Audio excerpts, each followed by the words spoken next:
ਚੱਲ ਰਹੀ ਗੁਰਬਾਣੀ ਸ਼ਬਦ ਦੀ ਜੋ ਵਿਚਾਰ ਹੈ, ਜੋ ਗੁਰ ਕਿਰਪਾ ਦੁਆਰਾ ਆਪਾਂ ਸਾਰੇ ਰਲ ਮਿਲ ਕੇ ਕਰਦੇ ਹਾਂ। ਜਿੰਨੀ ਕੁ ਸੋਝੀ ਗੁਰਬਾਣੀ ਬਖਸ਼ਦੀ ਹੈ, ਉਨੀ ਕੁ ਵਿਚਾਰ ਕੀਤੀ ਜਾਂਦੀ ਹੈ। ਅੱਜ ਦਾ ਜੋ ਸਾਹਿਬ ਦਾ ਫਰਮਾਨ ਹੈ, ਜਿਸ ਦੀ ਵਿਚਾਰ ਆਪਾਂ ਸਾਰੇ ਰਲ ਮਿਲ ਕੇ ਕਰਾਂਗੇ।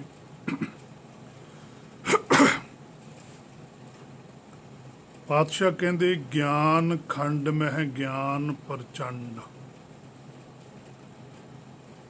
ਸੋ ਗੁਰੂ ਨਾਨਕ ਸਾਹਿਬ ਜੀ ਨੂੰ ਆਤਮਿਕ ਜੋ ਸੁਗਿਆਨ ਸੀ ਉਹ ਪ੍ਰਚੰਡ ਸੀ। ਸੋ ਪ੍ਰਚੰਡ ਗਿਆਨ ਵਾਲੇ ਹੀ ਦੱਸ ਸਕਦੇ ਹਨ ਗਿਆਨ ਖੰਡ ਦਾ ਕੀ ਗਿਆਨ ਹੈ।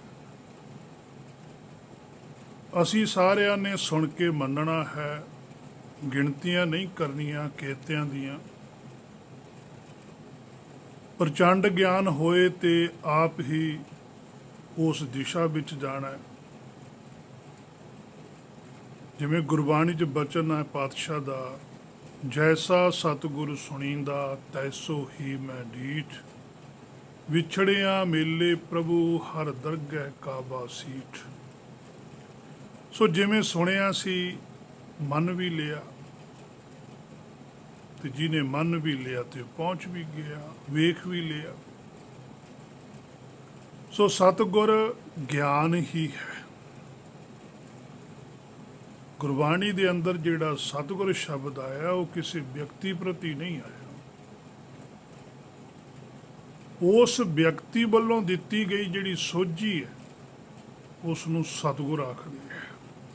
ਸੱਚੀ ਸੋਝੀ, ਸੱਚੀ ਜਾਣਕਾਰੀ, ਸੱਚੀ ਬਾਣੀ। ਸੋ ਜਿਵੇਂ ਗੁਰਬਾਣੀ ਦੇ ਅੰਦਰ ਬਚਨ ਹੈ, ਸਤਿਗੁਰ ਹੈ ਗਿਆਨ, ਸਤਿਗੁਰ ਹੈ ਪੂਜਾ। ਸਤਿਗੁਰ ਸੇਵੀ ਅਵਰ ਨਾ ਦੂਜਾ।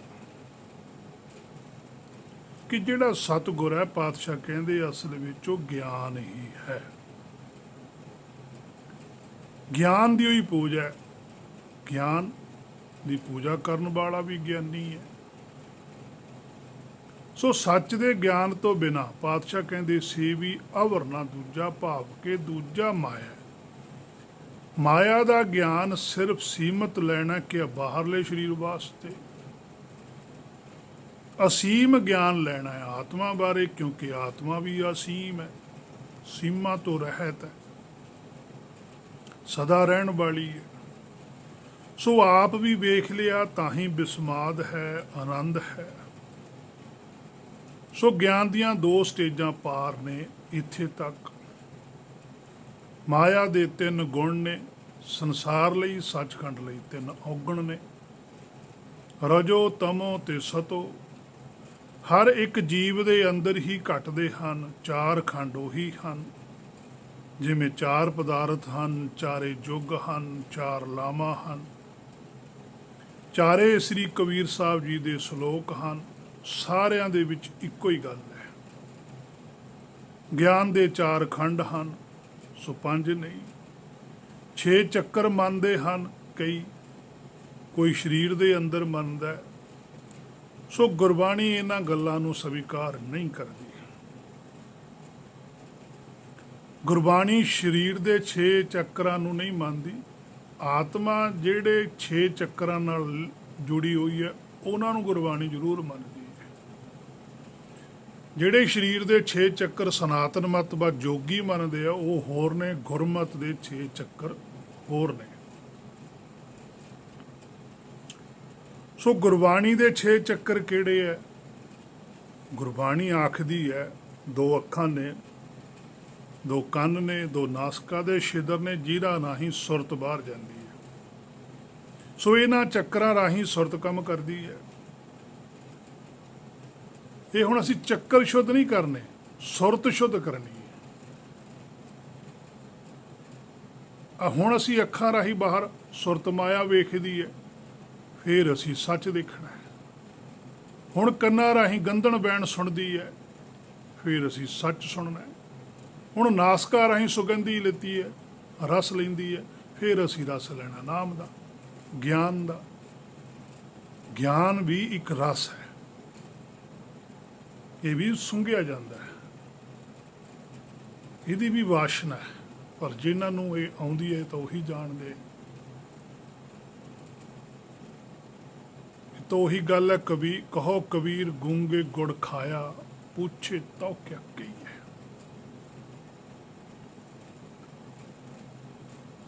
ਸੋ ਇਹਨਾਂ ਚੱਕਰਾਂ ਰਾਹੀਂ ਸੁਰਤ ਕੰਮ ਕਰਦੀ ਹੈ। ਇਸ ਸੁਰਤ ਨੂੰ ਸ਼ੁੱਧ ਕਰਨਾ ਹੈ। 5 ਗਿਆਨ ਇੰਦਰੇ ਹਨ, 6ਵਾਂ ਦਿਮਾਗ ਹੈ ਜਿਸ ਨਾਲ ਸੁਰਤ ਜੁੜ ਕੇ ਕੰਮ ਕਰਦੀ ਹੈ। ਅਸੀਂ ਤਾਂ ਵਿਕਾਰ ਵੀ 5 ਹੀ ਮੰਨਦੇ ਹਾਂ ਨਾ, ਆਮ ਜ਼ਿਆਦਾਤਰ ਕਾਮ, ਕ੍ਰੋਧ, ਲੋਭ, ਮੋਹ, ਹੰਕਾਰ, ਪਰ ਗੁਰਬਾਣੀ 6 ਵਿਕਾਰ ਬਣਦੀ ਹੈ। ਬੜੀ ਹੈਰਾਨੀ ਹੁੰਦੀ ਹੈ ਕਿ ਗੁਰਬਾਣੀ ਨੇ ਜਾਂ ਜਿਨ੍ਹਾਂ ਪੁਰਖਾਂ ਨੇ ਗੁਰਬਾਣੀ ਲਿਖੀ ਹੈ 35-36 ਜਾਣਿਆਂ ਨੇ, ਜਾਂ ਜਿਨ੍ਹਾਂ ਨੇ ਇਸ ਗੁਰਬਾਣੀ ਅਨੁਸਾਰ ਜੀਵਨ ਜਿੱਤਿਆ, ਉਹਨਾਂ ਦੀ ਸੰਸਾਰ ਦੀ ਕਿਸੇ ਵੀ ਧਾਰਮਿਕ ਰਹੁ ਰੀਤੀ ਨਾਲ ਸੁਰ ਨਹੀਂ ਰਲਦੀ, ਗੱਲਬਾਤ ਨਹੀਂ ਰਲਦੀ। ਉਹ ਸਾਰੇ ਵੱਖਰੇ ਨੇ, ਸੰਸਾਰ ਵੱਖਰਾ ਹੈ। ਸੰਸਾਰ ਦੇ ਜਿੰਨੇ ਵੀ ਧਰਮ ਨੇ ਅੱਜ ਵੀ, ਉਹਨਾਂ ਸਾਰੇ ਧਰਮਾਂ ਤੋਂ ਉਲਟ ਹੈ ਗੁਰਬਾਣੀ,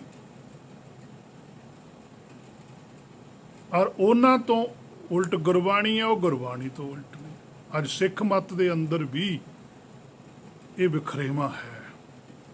ਪੜ੍ਹੀ ਸੁਣੀ ਗੁਰਬਾਣੀ ਜਾਂਦੀ ਹੈ, ਪਰ ਗੁਰਬਾਣੀ ਨਾਲ ਸੁਰ ਨਹੀਂ ਰਲਦੀ, ਸੁਰ ਭੰਗੀ ਹੈ। ਕਿਉਂਕਿ ਗੁਰਬਾਣੀ 6 ਵਿਕਾਰ ਮੰਨਦੀ ਹੈ। ਜੇ ਹੁਣ ਅਸੀਂ 5 ਹੀ ਵਿਕਾਰ ਮੰਨਾਂਗੇ ਤੇ 5 ਨੂੰ ਤਾਂ ਛੱਡ ਦਾਂਗੇ। ਤੇ ਜਿਹੜਾ ਅਸਲੀ ਵਿਕਾਰ ਹੈ 6ਵਾਂ, ਜਿੱਥੋਂ ਇਹ 5 ਪੈਦਾ ਹੁੰਦੇ ਆ, ਉਹ ਤਾਂ ਫਿਰ ਜਿਉਂਦਾ ਤਿਉਂ ਰਹਿ ਜਾਊਗਾ। ਇਹ ਤਾਂ ਫਿਰ ਉਹੀ ਗੱਲ ਹੋਈ ਵੀ ਦਰਖਤ ਨੂੰ ਉੱਪਰੋਂ ਛਾਂਗਤਾ, ਤੇ ਛਾਂਗਿਆ ਹੋਇਆ ਦਰਖਤ ਕਾਫੀ ਦੇਰ ਤੱਕ ਤਾਂ ਲੱਗਦਾ ਵੀ ਛਾਂਗਿਆ ਗਿਆ, ਪਰ ਸਮਾਂ ਪਾ ਕੇ ਫਿਰ ਫੁੱਟੇ ਆਉਂਦਾ ਹੈ। ਪਰ ਜੇ ਉਸ ਦਰਖਤ ਦੀ ਜੜੇ ਪੱਟ ਦਿੱਤੀ ਜਾਵੇ ਫਿਰ ਤਾਂ ਨਹੀਂ ਫੁੱਟਦਾ। ਇਸੇ ਤਰ੍ਹਾਂ ਹੀ ਗੁਰਮੁਖਾਂ ਨੇ, ਭਗਤ ਸਾਹਿਬਾਨਾਂ ਨੇ, ਗੁਰ ਸਾਹਿਬਾਨਾਂ ਨੇ ਉਸ ਦਰਖਤ ਦੀ ਜੜ ਹੀ ਪੱਟ ਦਿੱਤੀ।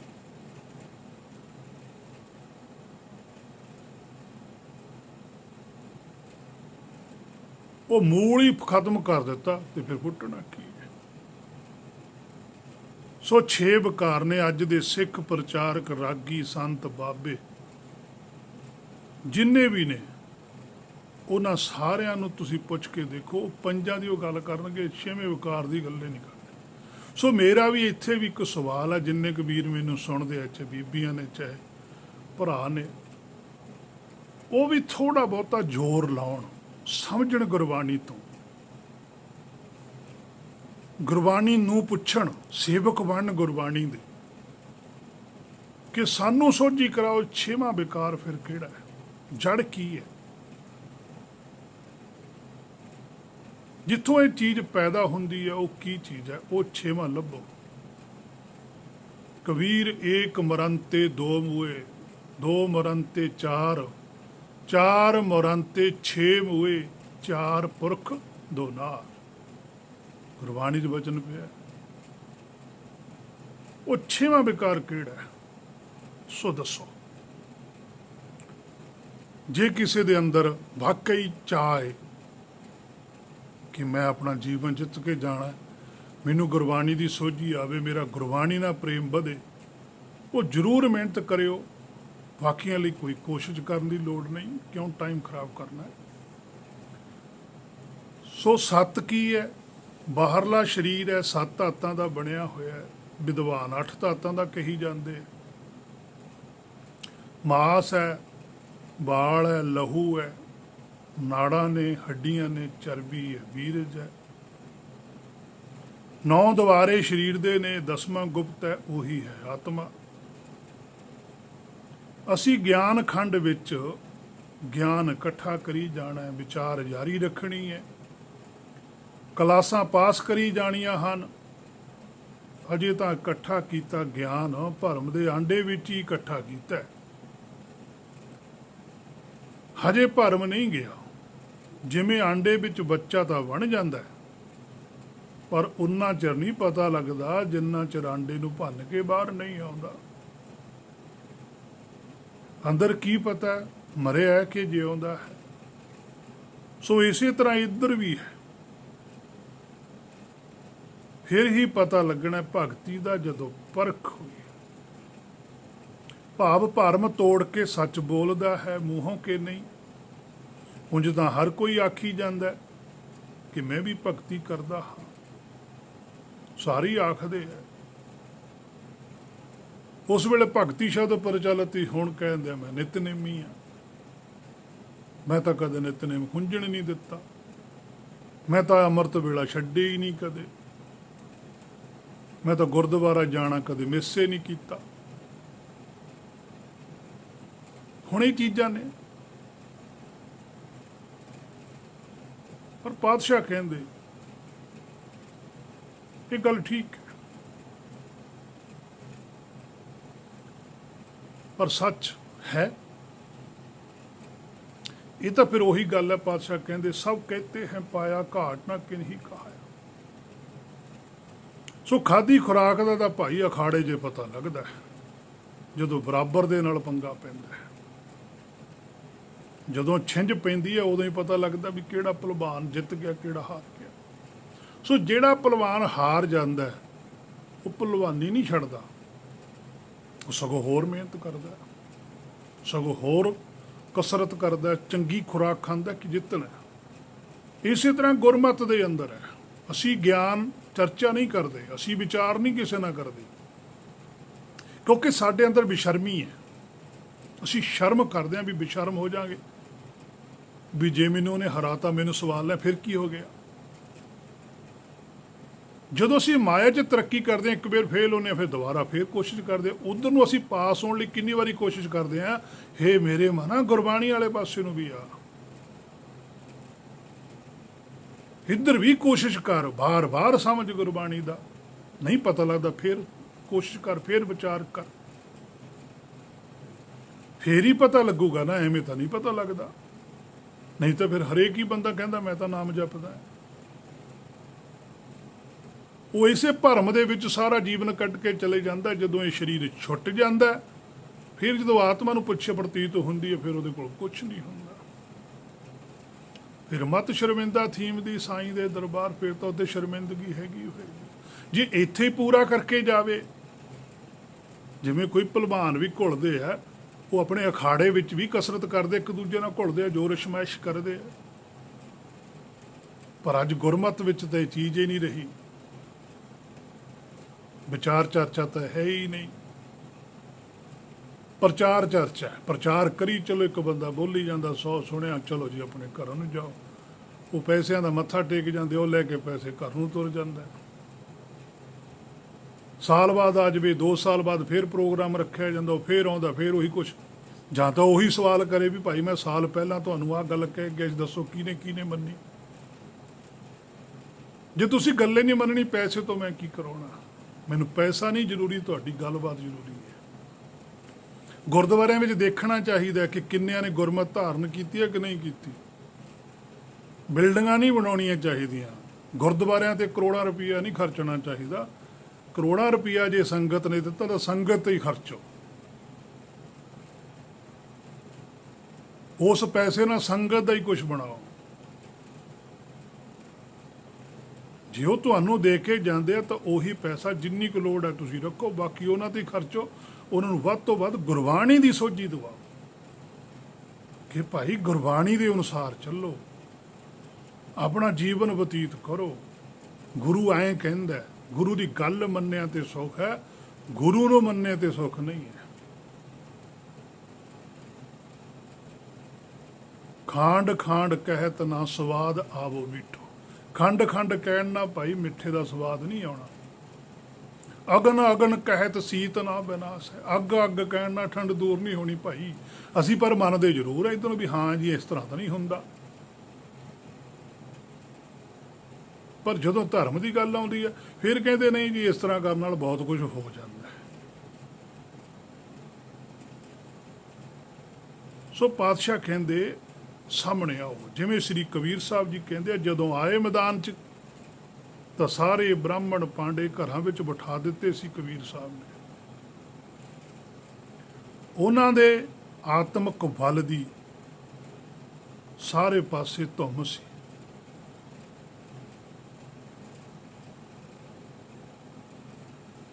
ਔਰ ਸਾਰੇ ਪੰਡਤਾਂ ਨੇ ਜੋ ਆਪਣੇ ਵੱਲੋਂ ਧਰਮ ਦਾ ਅਡੰਬਰ ਰਚਿਆ ਸੀ, ਪਾਤਸ਼ਾਹ ਨੇ ਸਭ ਦੀਆਂ ਧੱਜੀਆਂ ਉਡਾ ਦਿੱਤੀਆਂ। ਉਹਨਾਂ ਦੇ ਗ੍ਰੰਥ ਗੁਰੂ ਪੀਰ ਸੁੰਨ ਹੋ ਗਏ। ਉਹੀ ਤਾਕਤ ਸ੍ਰੀ ਗੁਰੂ ਨਾਨਕ ਸਾਹਿਬ ਜੀ ਕੋਲ ਸੀ। ਜੋਗੀਆਂ ਦਾ ਅਖਾੜਾ ਬੰਦ ਕਰਾਤਾ ਸੀ।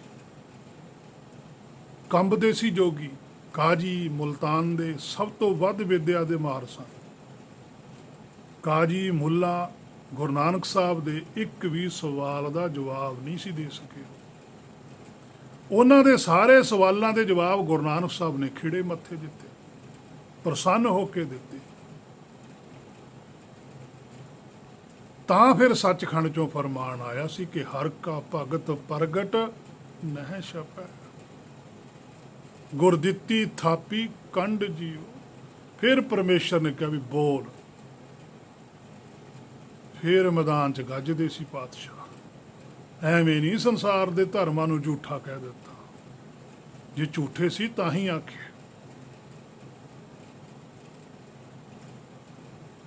ਸੋ ਹਰ ਕਾ ਸੰਤ ਹੈ, ਹਰ ਕਾ ਭਗਤ ਹੈ, ਇੱਕੋ ਹੀ ਗੱਲ ਹੈ। ਪਰ ਸਾਡੇ ਤਾਂ ਆਪੂ ਬਣੇ ਸੰਤ ਨੇ। ਇੱਕ ਸੰਤ ਸਰੀਰ ਛੱਡ ਕੇ ਜਾਂਦਾ, ਦੂਜੇ ਨੂੰ ਬਣਾ ਜਾਂਦਾ। ਤੇ ਸੱਚਖੰਡ ਨੇ ਤਾਂ ਨਹੀਂ ਬਣਾਇਆ, ਦਰਗਾਹ ਚੋਂ ਤਾਂ ਨਹੀਂ ਪ੍ਰਵਾਨਤਾ ਹੋਈ। ਪਰਮੇਸ਼ਰ ਬਣਾਵੇ ਸੰਤ, ਪਰਮੇਸ਼ਰ ਅਥਾਰਟੀ ਦਵੇ ਵੀ ਤੂੰ ਮੇਰੇ ਪ੍ਰਥਾਏ ਬੋਲ। ਮਹਾਂਪੁਰਖਾਂ ਕਾ ਬੋਲਣਾ ਹੋਵੇ ਕਿਸੇ ਪ੍ਰਥਾਏ। ਉਹ ਕਿਸੇ ਦੇ ਪ੍ਰਥਾਏ ਬੋਲਦਾ ਹੈ। ਜੋ ਮਹਾਂਪੁਰਖ ਹੈ ਸੱਚਖੰਡ ਹੈ। ਮਹਾਂਪੁਰਖ ਕੋਈ ਵਿਅਕਤੀ ਨਹੀਂ ਹੁੰਦਾ, ਸਾਰਾ ਸੱਚਖੰਡ ਮਹਾਂਪੁਰਖ ਹੈ, ਕਰਤਾ ਪੁਰਖ ਹੈ। ਉਹ ਜਦੋਂ ਬੋਲਦਾ ਉਹਦੇ ਪ੍ਰਥਾਏ, ਫਿਰ ਇੱਥੇ ਆ ਕੇ ਕੋਈ ਸੰਸਾਰ 'ਚ ਦੇਹਧਾਰੀ ਭਗਤ ਹੁੰਦਾ, ਉਹ ਬੋਲਦਾ ਹੈ।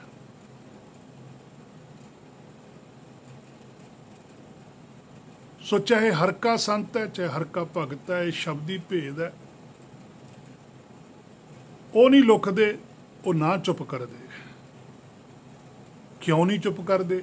ਕਿਉਂਕਿ ਪਿੱਛੇ ਹਰ ਬੋਲਦਾ, ਸਭ ਦੇ ਭਲੇ ਵਾਸਤੇ ਬੋਲਦਾ।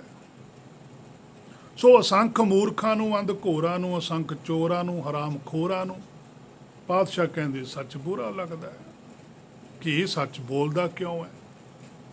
ਗਿਆਨ ਮਾਰਗ ਹੈ ਜਿਹੜਾ, ਗੁਰਮਤਿ ਹੈ। ਇਸ ਤੇ ਚੱਲਣ ਵਾਲੇ ਬਿਰਲੇ ਹੁੰਦੇ ਹਨ,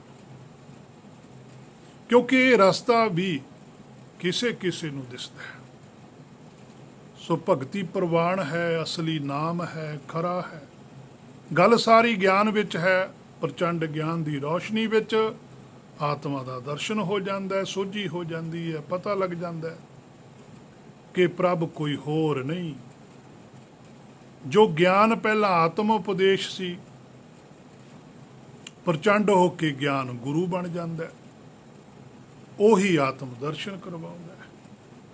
ਜਿਵੇਂ ਇੱਕ ਤੀਲੀ ਹੁੰਦੀ ਹੈ ਸੀਖ ਦੀ, ਉਹਦੇ 'ਚ ਕਿੰਨਾ ਕੁ ਮਸਾਲਾ ਲੱਗਿਆ ਹੁੰਦਾ, ਉਨਾ ਕੁ ਮਸਾਲਾ ਜਦੋਂ ਘਾਹ ਨੂੰ ਅੱਗ ਲੱਗ ਜਾਂਦੀ ਹੈ ਤੇ ਭਾਂਬੜ ਮਚਾ ਦਿੰਦਾ। ਬਸ ਇੰਨਾ ਕੀ ਸੁਗਿਆਨ ਸੱਚਖੰਡ ਵੱਲੋਂ ਆਉਂਦਾ। ਕਿਣਕਾ ਏਕ, ਬਸ ਇੱਕ ਕਿਣਕੇ ਜਿੰਨਾ ਹੀ। ਇੱਕ ਕਿਣਕਾ ਹੀ ਸਾਡੀ ਬਿਮਾਰੀ ਹੈ, ਇੱਕ ਕਿਣਕਾ ਹੀ ਦਾਰੂ ਦਾ। ਉਹ ਜਦੋਂ ਕਿਣਕਾ ਨਾਮ ਦਾ ਸਾਡੀ ਬਿਮਾਰੀ ਦੇ ਜਿੱਥੇ ਥਾਂ ਦੇ ਉੱਪਰ ਜ਼ਖਮ ਹੋਇਆ ਉਹਦੇ ਤੇ ਡਿੱਗਦਾ, ਉਹਨੂੰ ਆਪਣੇ ਵਰਗਾ ਬੁਲਾਉਂਦਾ। ਚਾਹੇ ਉਹ ਅੱਗ ਨਾਲ ਕੰਪੈਰੀਜ਼ਨ ਕਰ ਲਓ। ਜਦੋਂ ਅੱਗ ਦੀ ਸੀਖ ਮਾੜ ਜੀ ਕਿ ਸਾਡੇ ਹਿਰਦੇ 'ਚ ਲੱਗਦੀ ਹੈ, ਉਸੇ ਵੇਲੇ ਗਿਆਨ ਪ੍ਰਚੰਡ ਹੋ ਜਾਂਦਾ। ਸੋ ਤਿੱਥੈ ਨਾਦ ਬਿਨੋਦ ਕੋੜ ਆਨੰਦ, ਸਰਮ ਖੰਡ ਕੀ ਬਾਣੀ ਰੂਪ। ਹੁਣ ਨਾਦ ਪ੍ਰਗਟ ਹੋ ਗਿਆ, ਸ਼ਬਦ ਗੁਰੂ ਪ੍ਰਗਟ ਹੋ ਗਿਆ, ਗਿਆਨ ਪ੍ਰਚੰਡ ਹੋ ਗਿਆ। ਉਸ ਨੂੰ ਸੁਣ ਕੇ ਵਿਨੋਦ ਹੋ ਗਿਆ, ਅੰਦਰੋਂ ਅੰਦਰ ਹੀ ਆਨੰਦ ਹੋ ਗਿਆ।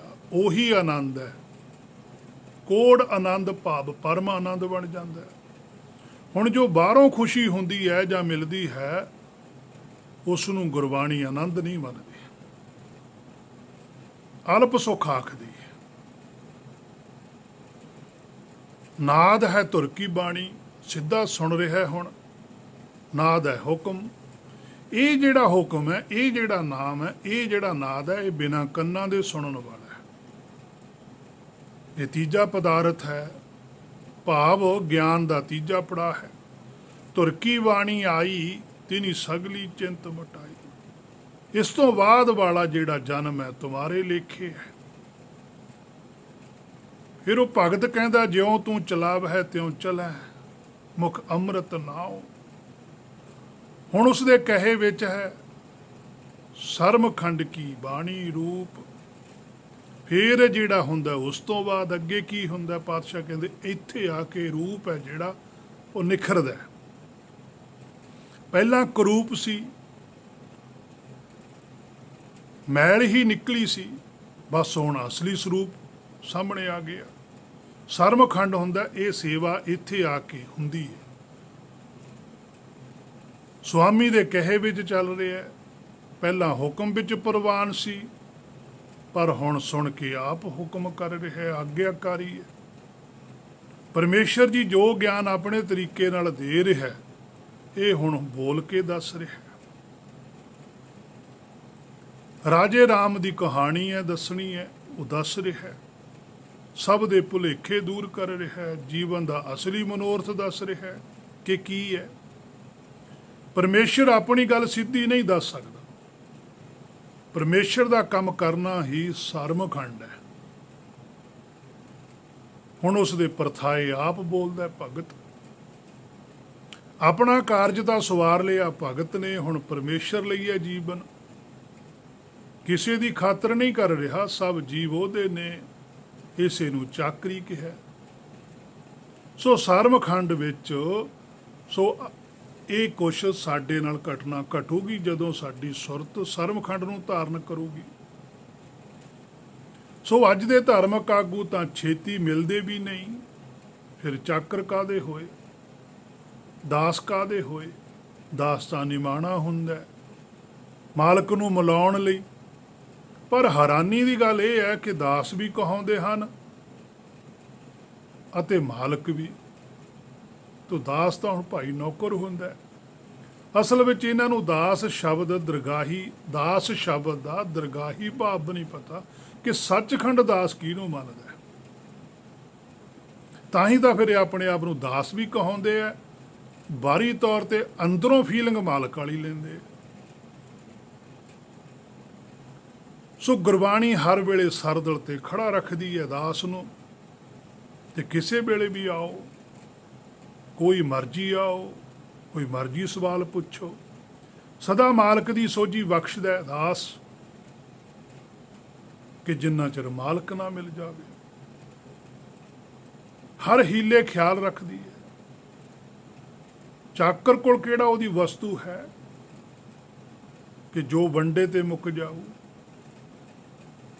ਵਸਤੂ ਮਾਲਕ ਦੀ ਹੈ, ਵੰਡਣ ਵਾਲਾ ਚਾਕਰ ਹੈ। ਹਾਂ, ਚਾਕਰ ਅਸਲੀ ਹੋਣਾ ਚਾਹੀਦਾ।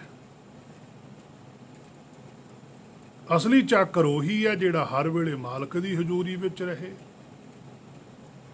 ਕੀ ਪਤਾ ਮਾਲਕ ਆਖੇ ਕਿਸ ਵੇਲੇ ਕਿ ਇੰਜ ਕਰ, ਤੇ ਚਾਕਰ ਉੱਥੇ ਹੋਵੇ ਨਾ, ਫਿਰ ਉਹ ਚਾਕਰ ਦਰਗਾਹੀ ਨਹੀਂ, ਨਾ ਦਰਗਾਹ 'ਚ ਪ੍ਰਵਾਨ ਹੈ।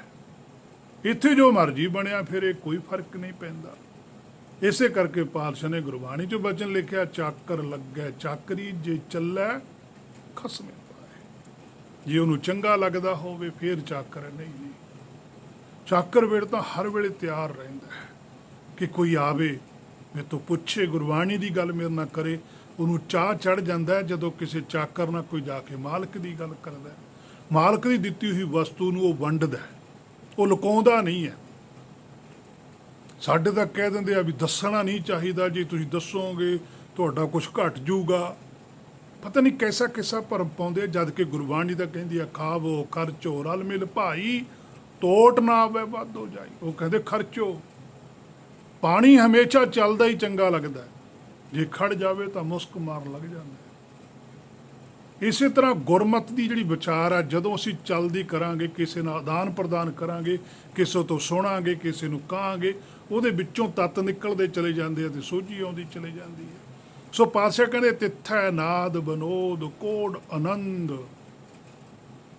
ਜਿਹਦੇ ਹਿਰਦੇ ਵਿੱਚ ਨਾਦ ਹੈ, ਹੁਕਮ ਪ੍ਰਗਟ ਹੈ, ਉਹਦੇ ਹਿਰਦੇ 'ਚ ਆਨੰਦ ਹੈ। ਇਦੋਂ ਥੱਲੇ ਆਨੰਦ ਦੀ ਅਵਸਥਾ ਨਹੀਂ ਹੋ ਸਕਦੀ, ਭਾਵੇਂ ਕੋਈ ਲੱਖ ਕਹੀ ਚੱਲੇ। ਸਰਵਖੰਡ ਕੀ ਬਾਣੀ ਰੂਪ, ਜਦੋਂ ਆਨੰਦ ਆਉਂਦਾ ਸੁਰਤ ਨੂੰ ਤਾਂ ਆਨੰਦ ਦਾ ਜਿਹੜਾ ਸਰੂਪ ਹੈ ਆਤਮਾ ਦਾ, ਉਹ ਸਰਵਖੰਡ ਦੇ ਵਿੱਚ ਉਸ ਆਨੰਦ ਦੇ ਵਿੱਚ ਜੁੜਦੀ ਚਲੀ ਜਾਂਦੀ ਹੈ। ਤਾਂ ਉਹਦਾ ਜਿਹੜਾ ਰੂਪ ਹੈ ਉਹ ਨਿਖਰਦਾ ਚਲੇ ਜਾਂਦਾ ਹੈ। ਗੁਰਬਾਣੀ ਤੋਂ ਬਾਣੀ ਉਹਨੂੰ ਸੁਣਨ ਲੱਗ ਜਾਂਦੀ ਹੈ। ਬਾਣੀ ਸਰੂਪ ਹੈ, ਫਿਰ ਬਾਣੀ ਸੁਣਦੀ ਹੈ, ਤੁਰਕੀ ਬਾਣੀ ਸੁਣਦੀ ਹੈ ਜਿਹੜੀ ਨਿਰੰਕਾਰ ਹੈ, ਉਹਦੇ ਨਾਲ ਉਹਦਾ ਸਰੂਪ ਬਣ ਜਾਂਦਾ ਹੈ।